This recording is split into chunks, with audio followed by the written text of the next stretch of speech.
کہ آپ رمضان المبارک کی اس پرکیف گھڑیوں کے حوالہ سے اور رمضان المبارک کے روزوں کے حوالہ سے، وہ روزے جس کے متعلق میرے آقا علیہ الصلوۃ والسلام نے فرمایا کہ روزے فرض ہو گئے ہیں، تو اس حوالہ سے میں قبلہ شاہ صاحب سے گزارش کروں گا کہ آپ اپنے ملفوظات سے ہمارے حاضرین کو روشن و منور فرمائیں۔ قبلہ سید محمد اکرام شاہ صاحب۔ السلام علیکم ورحمۃ اللہ وعلیکم وبرکاتہ۔ رمضان المبارک کے حوالے سے حضور علیہ الصلوۃ والسلام فرضیت روزہ سے قبل ایام 20 کے روزے رکھا کرتے تھے۔ جی۔ ہر ماہ کی 13، 14 اور 15 تاریخ کو قمری تقویم کے حساب سے جو روزے رکھے جاتے ہیں اسے ایام 20 کے روزے کہا جاتا ہے۔ جی۔ تو اس کے بعد ایام عاشوراء کا روزہ حضور علیہ الصلوۃ والسلام نے معمول بنایا، جی۔ تو اور اسی کو کسی صورت بھی حضور علیہ الصلوۃ والسلام اور صحابہ اکرام ترک نہیں کرتے تھے۔ تو حضور علیہ الصلوۃ والسلام خود بھی روزہ رکھتے اور صحابہ اکرام کو بھی حکم دیا روزہ رکھنے کا۔ بے شک۔ پھر جب سن 2 ہجری کو جنگ بدر سے 1 مہینہ قبل 17 شعبان المعظم کو روزہ فرض کر دیا گیا، جی۔ تو جب روزہ فرض کر دیا گیا تو حکم دے دیا گیا کہ اب روزہ کو ترک نہیں کرنا۔ جی۔ تو حضرت اماں عائشہ صدیقہ رضی اللہ تعالیٰ عنہ راوی ہیں کہ حضور علیہ الصلوۃ والسلام نے ارشاد فرمایا کہ اب روزہ ہم پر فرض کر دیا گیا ہے، تو یہ روزہ کسی بھی صورت ترک نہیں کرنا، اور عاشوراء کا جو روزہ ہے وہ جس کا دل چاہے رکھے اور جس کا دل چاہے ترک کر دے۔ تو یہ رمضان المبارک کے جو روزے ہم پر فرض کر دیے گئے ہیں، جی۔ یہ بہت اہم چیز ہے، اور یہ مبارک جو ساعت ہے اس میں بے شمار برکات ہیں، اور اس میں ہر عمل کا اجر کئی گنا زیادہ بڑھ جاتا ہے، بے شک۔ تو ہمیں کسی بھی صورت اس کو ترک نہیں کرنا چاہیے۔ جی۔ تو قبلہ شاہ صاحب، اللہ تبارک و تعالیٰ کے پیارے حبیب حضرت محمد مصطفیٰ صلی اللہ تعالیٰ علیہ وآلہ وسلم نے نا ایک بہت پیاری تمام لوگوں کے لیے نا ایک آپ نے فکر کے لیے اب آپ کو ایک بات بتائی، بڑی مشہور ہے کہ آقا علیہ الصلوۃ والسلام نے فرمایا کہ روزہ جو ہے نا یہ انسان کا صبر کا روزہ ہوتا ہے۔ تو میں آپ کو یہ اور ناظرین کو یہ بتانا چاہوں گا کہ آج کے دور کے اندر کچھ لوگ ہیں جو دکھاوے کی عبادت کرتے ہیں، دکھاوے کا روزہ رکھتے ہیں، روزہ رکھ لیتے ہیں، پھر لوگوں کو بتاتے پھرتے ہیں جی میں نے روزہ رکھا ہے، ہائے میں مر گیا، مجھے پتہ نہیں کیا ہو رہا ہے، مجھے بھوک لگی ہے، مجھے چکر آ رہے ہیں، یہ ہو رہا ہے، وہ ہو رہا ہے۔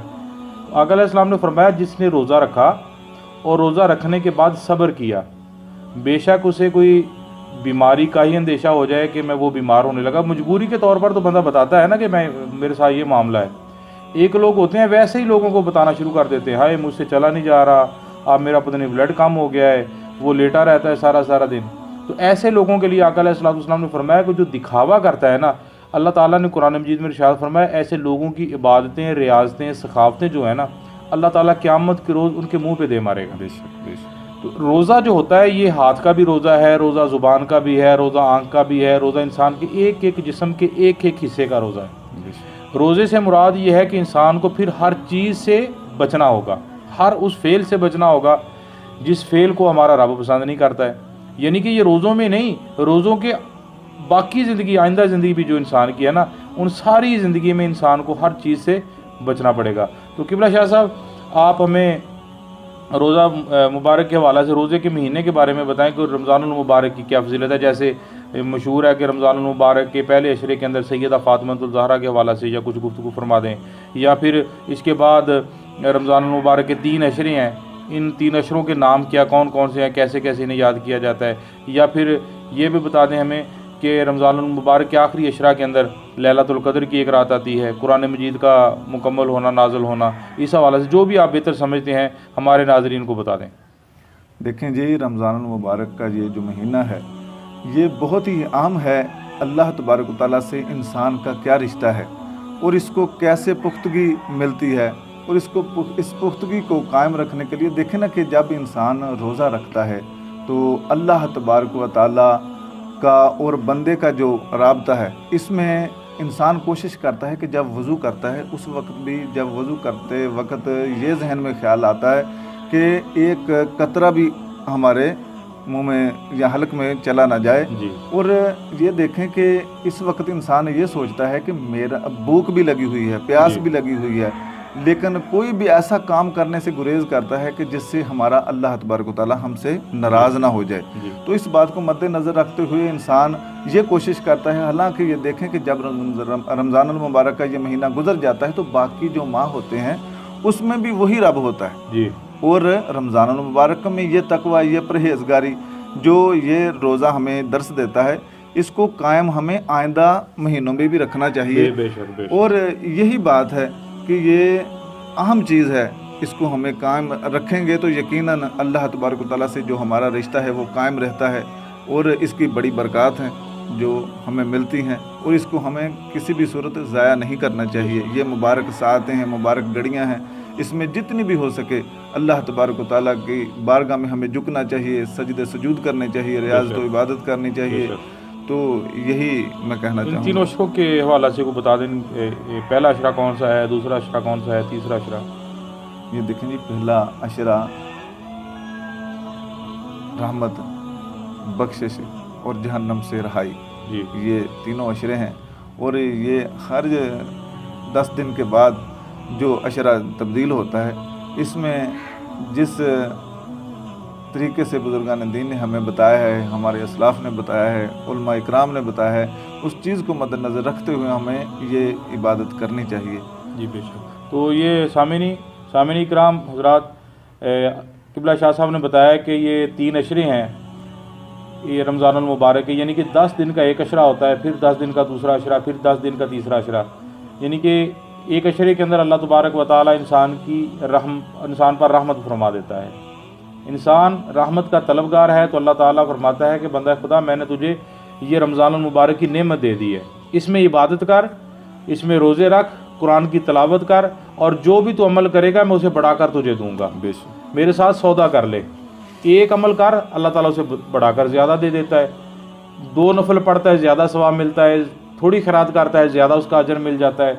تو اسی طرح اگلا جو اشرہ ہے, اللہ تبارک و تعالیٰ اس اشرے کے اندر انسان کی پھر مغفرت فرما دیتا ہے. اللہ فرماتا ہے بندہ خدا تو نے گناہ کر لیا, اب مجھ سے مانگ توبہ, میں تیرے گناہ معاف کر دیتا ہوں. پھر اس کے بعد اللہ تعالیٰ بندے کو جہنم سے آزاد کر دیتا ہے. تو سامعین کرام دیکھو نا, یہ تینوں اشرے کتنے پیار والے ہیں. اور یہ مہینہ رمضان المبارک کا بابرکت مہینہ, یہ وہ مہینہ ہے جس مہینے میں اللہ تبارک و تعالیٰ نے ہمیں باقاعدہ قانون بنا کر دے دیا. قانون سے مراد, ایک بچہ اسکول میں پڑھتا ہے تو جب وہ اسکول میں داخل ہوتا ہے نا قبلہ شاہ صاحب, تو ٹیچر اسے کتابیں دیتے ہیں, یعنی کہ وہ کتابیں اسے پڑھ کر اس کلاس کو پاس کرنا ہوتا ہے. اسی طرح اللہ تعالیٰ نے انسان کو ایک قانون بتا دیا رسول اللہ صلی اللہ تعالیٰ علیہ وآلہ وسلم کے ذریعے, اور انسان نبی پاک صلی اللہ علیہ وسلم سے کہہ دیا ہے حبیب ان لوگوں سے کہہ دیجئے یہ میرا قانون ہے. کون سا قانون ہے؟ جیسے مشہور ہے کہ اللہ تعالیٰ نے جبریل امین کو بھیجا اقرا, تو سرکار نہیں پڑھا. پھر جبریل نے اقرا, سرکار نہیں پڑھا. جو جب کہا نا اقرا بسم ربک اللہ, جب اپنے رب کے نام کے ساتھ پڑھیے, پہلے سرکار پڑھتے نہیں ہیں, اب سرکار رکتے نہیں ہیں. اور ایک میں اور بات بتاؤں جس کو حضرت مجدد الفسانی فرماتے ہیں, کیونکہ ہمارا یہ پروگرام سی ایم میڈیا کا جو ہمارا پروگرام ہے چشتی میڈیا کا, تو یہ پروگرام ہم تصوف کے حوالے سے چلاتے ہیں. تو تصوف کی بھی ایک بات ہونی چاہیے. تو تصوف کے حوالے سے میں اپنے پروگرام کو آگے بڑھاتے ہوئے یہ بات کرنا چاہوں گا کہ اللہ تبارک و تعالیٰ کے برگزیدہ بندے حضرت مجدد الفسانی آپ فرماتے ہیں کہ جب اقرا کا پیغام آیا نا اللہ تعالیٰ کی طرف سے جبریل لے کر آئے, تو پہلے نبی پڑھتے نہیں تھے, اب نبی رکتے نہیں ہیں. تو نبی نے آگے سے اللہ کی بارگاہ میں التجا کر دی, سوال کر دیا. جبریل پیغام لے کر گیا, الحمدللہ رب العالمین الرحمن الرحیم مالک یوم الدین ایاک نعبد و ایاک نستعین اہدنا الصراط المستقیم صراط الذین انعمت علیہم غیر المغضوب علیہم ولا الضالین. یہ سارے کا سارا پیغام آقا علیہ الصلوۃ والسلام نے جبریل کے ذریعے اللہ کی بارگاہ میں پہنچا دیا. اس پہنچانے کا مقصد یہ تھا کہ اللہ تو مالک ہے, تمام ہر چیز تیرے اختیار میں ہے, ہمیں اپنا بندہ بنا لے, ہم پر کرم فرما, ہمیں سیدھا رستہ دکھا, ہمیں وہ رستہ دکھا جو تیرے نام یافتہ بندوں کا رستہ ہے.